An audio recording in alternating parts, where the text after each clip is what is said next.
Hey everybody, welcome to the second episode of the $3,000 Mustang project on Rebuild It. Hope every single one of you is having a fantastic day and enjoy the video.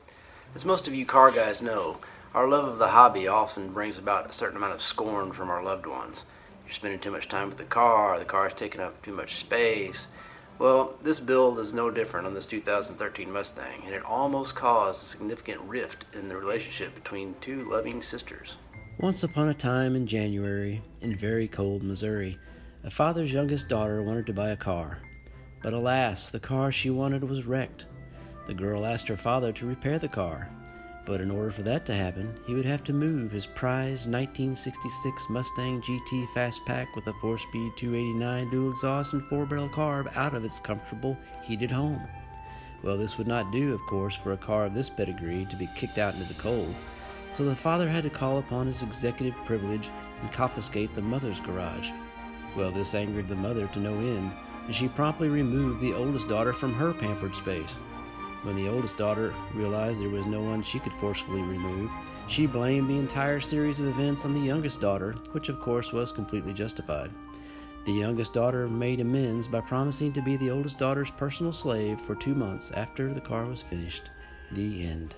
Thankfully, that all ended up okay, and the youngest daughter even offered to help with the build so that she could get her 2 months of servitude over with quicker. And now on with the teardown.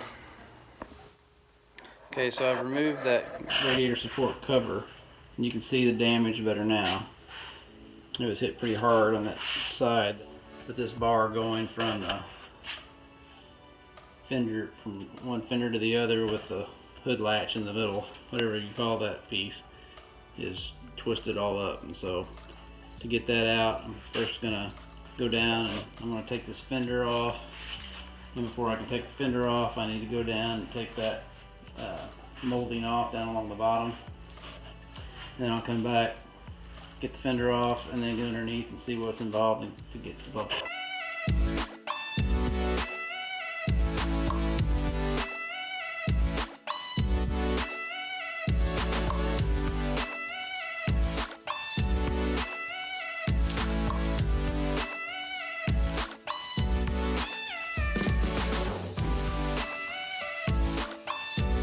Well, we got the fender off and the trim underneath the door, and this is a lot better than I thought it was going to be.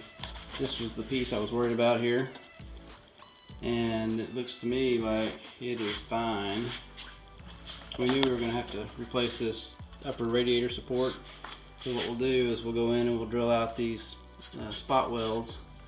The support only comes up to right here. We'll drill out these spot welds on both sides and take that off, and that's how we'll replace this front radiator support. Same way over there on the other side.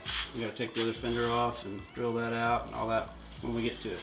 But first, we'll have to get back to the bumper and remove it.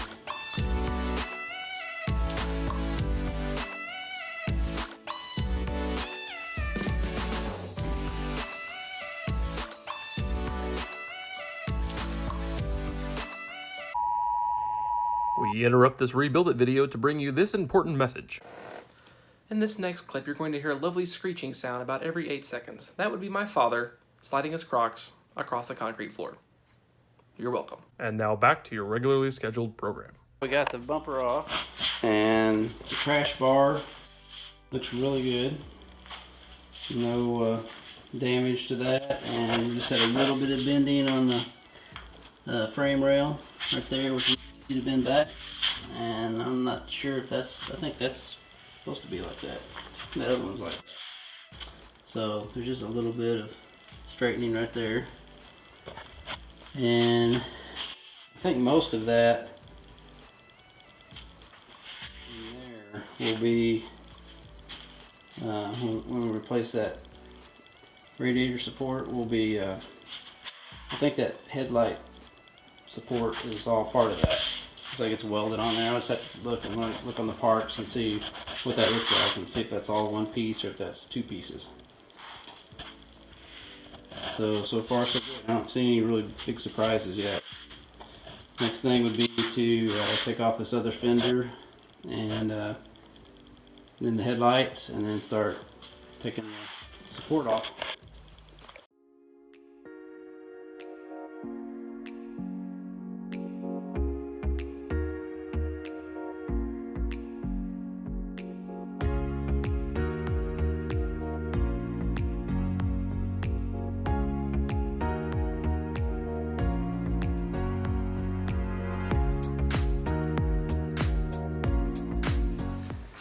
So we got the rest of this removed on this side, and now we'll continue on with the headlights.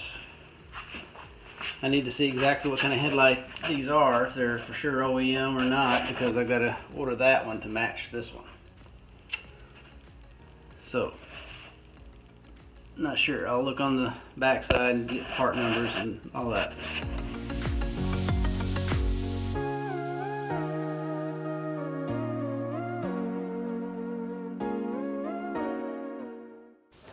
As you can see, was successful getting the headlight off, and it is OEM. There's the Ford logo and the part numbers, so that's what I need to look for, is a driver's side OEM headlight.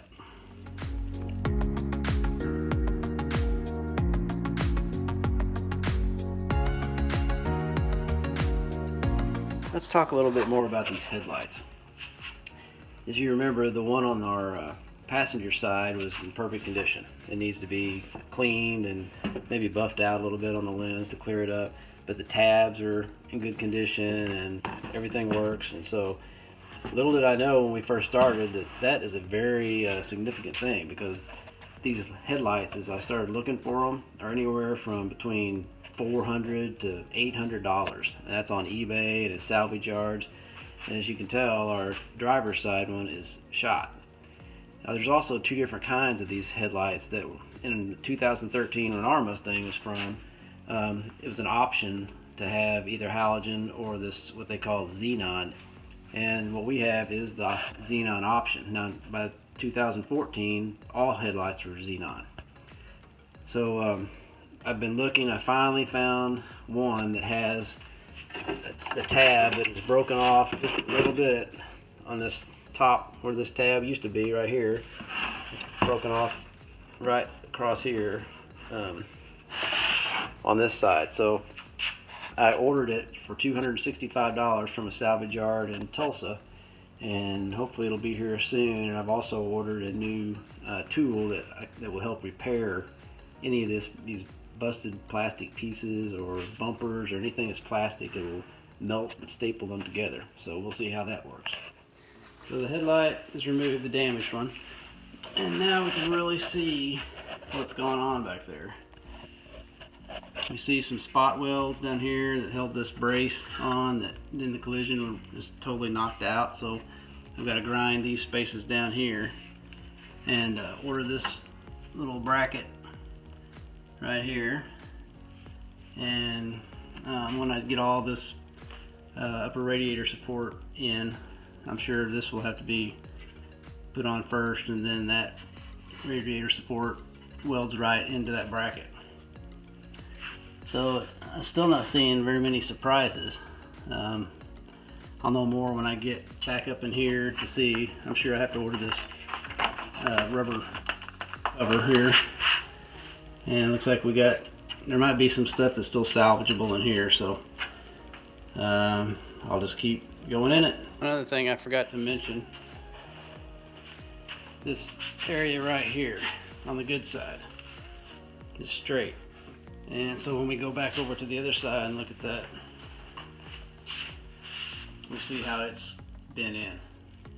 So once I get all that support off of there, I'm going to have to drill out these spot welds in here and somehow get this straight. So that's a little bit more than I was thinking, but I think we can get it.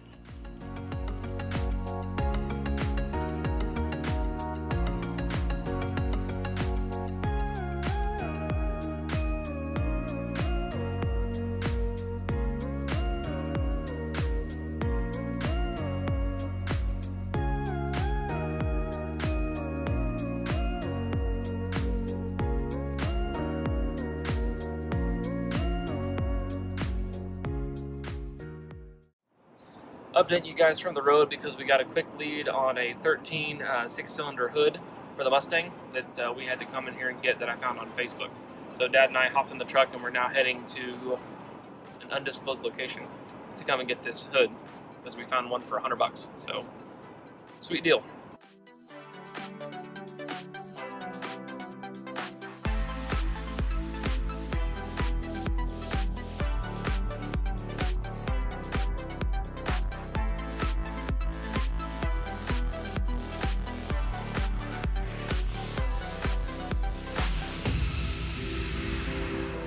So we just got back to the house, picking up the pristine condition 14 Gotta Have It green hood.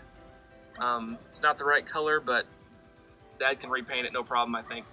And turns out that when we got up there, the guy actually had a brand new grill as well that he had just taken off his car. So we got it for super cheap as well. So all in all, pretty good day.